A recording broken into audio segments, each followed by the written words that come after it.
Well, after it's nearly 8 months without it, Mobile Metro Jail inmates once again can study for their GED behind bars. The program gives inmates a new goal in life: to have the necessary qualifications to land a job after spending time in jail. Tonight, Local 15 News is learning why the program was halted and what that means for the thousands of inmates waiting to take the test. Derek Rose has tonight's Local 15 News reality check. Behind the walls of Metro Jail, more than 1,500 inmates are serving time for various crimes. But at a time when it seems like all hope is lost, inmates are given a second chance. I've spent the better part of 40 years inside these walls, and this is one of the better decisions that I've made in a lifetime of bad decisions. Despite those bad decisions, inmates like Michael Bonner are looking for new purpose. Bonner found his in the jail's GED program last year. This is probably one of my greatest accomplishments. You know, I'm thankful that this jail offered this.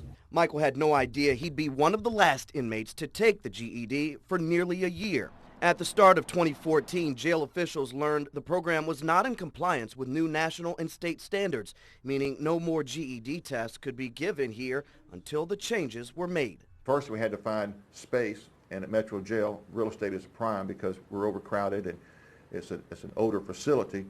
So it took us a couple of months to identify a space that we could do without and that we could incorporate into a learning environment. An environment that has to be fully web-based, meaning no more manual tasks can be administered, a giant task with the program's future in question. The challenges were enormous because we had to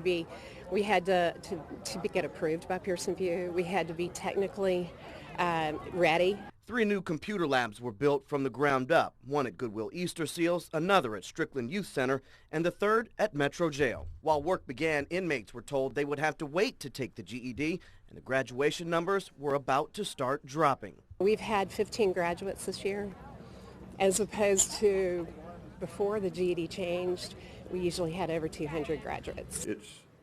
It's a day that will change their lives because it means that they sort of have a key to not coming back to Metro Jail. But hope is not lost. With the program back online, these inmates can once again start charting a new path in hopes of landing a job after leaving this building.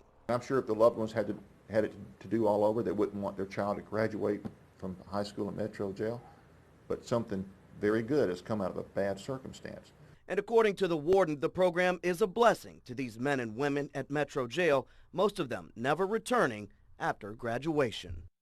Although the GED program was hit hard earlier this year, the warden says it is back and better than ever. With new computers and a larger room, more inmates can now take the GED courses and start a new chapter in life.